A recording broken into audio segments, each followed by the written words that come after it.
Aujourd'hui, je vais vous parler de la recette des canistrelles. Canistrelli, prononcé canistrelle par les Corses, puisque c'est une recette qui vient de Corse.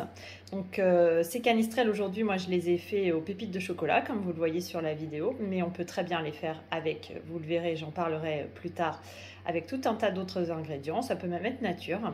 Voilà, allons-y, c'est parti. Alors, pour commencer, déjà, la farine. 250 g. Puis on ajoute 85 g de sucre en poudre. On ajoute ensuite un sachet de levure chimique. Puis on ajoute 60 g de pépites de chocolat. Et là, on peut commencer à mélanger tout ce qui est sec. Vous voyez, c'est donc ultra simple.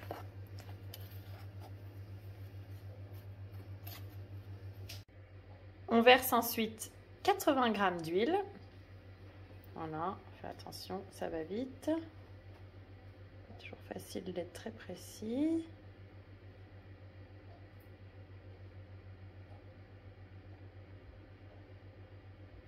Et voilà, à peu près. Waouh, parfait. Puis on enchaîne avec 85 g de vin blanc. Pareil, ça va vite et c'est toujours plus difficile avec le vin blanc. Encore un petit peu. Voilà. Et on mélange. Tout simplement. Voilà.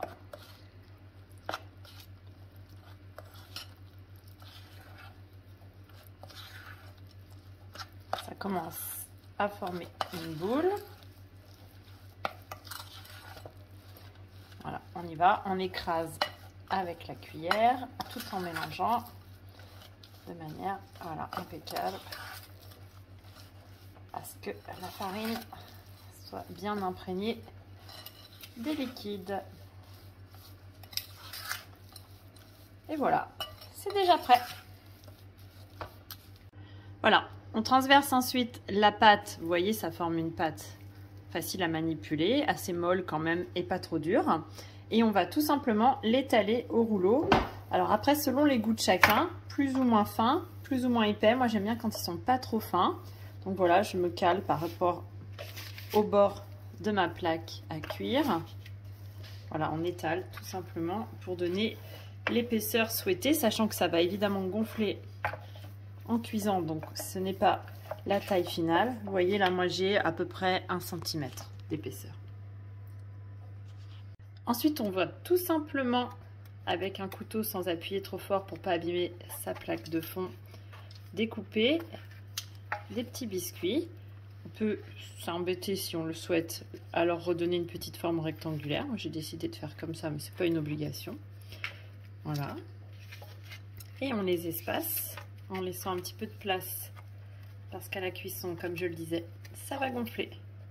Vous voyez, voilà, à peu près cette taille-là. Ça fera des jolis petits biscuits. Voilà, et on continue comme ça jusqu'à ce qu'on ait utilisé toute la pâte. Voilà, ils sont tous prêts. Vous voyez, je les ai bien étalés sur la grille, pardon. Donc on peut très bien faire ça avec des pépites de chocolat, mais ça peut être aussi des éclats de caramel, des petits bouts de praline rose, des amandes, peu importe. Dans tous les cas, ça va être sympa, ça va croustiller. Donc on va enfourner à mi-hauteur, à 200 degrés, entre 180 et 200 selon comment votre four est plus ou moins fort. Et le tout pour 20 minutes. À tout de suite. Alors au bout de 20 minutes, ça donne à peu près ça.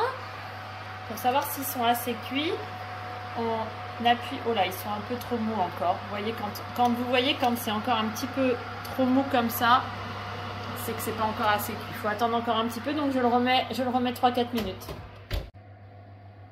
L'astuce, si votre four va un peu vite et que vos canistrelles dorent un peu trop par le dessous et qu'ils sont toujours un petit peu trop mous, c'est tout simplement de les retourner aussi, de manière à éviter que le fond ne cuise trop vite. Du coup, ce que j'ai fait, en fait, là, je les ai retournés un petit peu. Je les ai tous retournés, comme ça, ils continuent de cuire encore les fameuses 2-3 minutes, mais sans que la coloration soit trop forte sur le dessous du gâteau. Voilà, donc j'ai rajouté les fameuses 2-3 minutes de cuisson. Donc on voit que les canistrelles, bien sûr, il y a toujours un tout petit peu de mou, mais beaucoup moins, c'est presque dur. Et on va les laisser refroidir sur la plaque bien chaude, en dehors du four évidemment. Et ils vont continuer à durcir tranquillement. Et voilà, c'est tout simple, c'est déjà terminé. On les laisse refroidir et on va pouvoir les déguster quand ils seront complètement froids. Et c'est des biscuits qui se gardent très très bien. On peut les garder dans une boîte plastique, mais l'idéal, ça reste une boîte en métal à l'ancienne et ça se garde plusieurs jours sans aucun problème. Et voilà, ils ont refroidi, je les ai posés sur une assiette. On en mangera quelques-uns et je mettrai le reste dans la fameuse boîte en métal, c'est l'idéal. Et donc on voit qu'en refroidissant, ils sont devenus tout durs. Ça fait des vrais petits biscuits secs. Donc voilà. Voilà nos canistrelles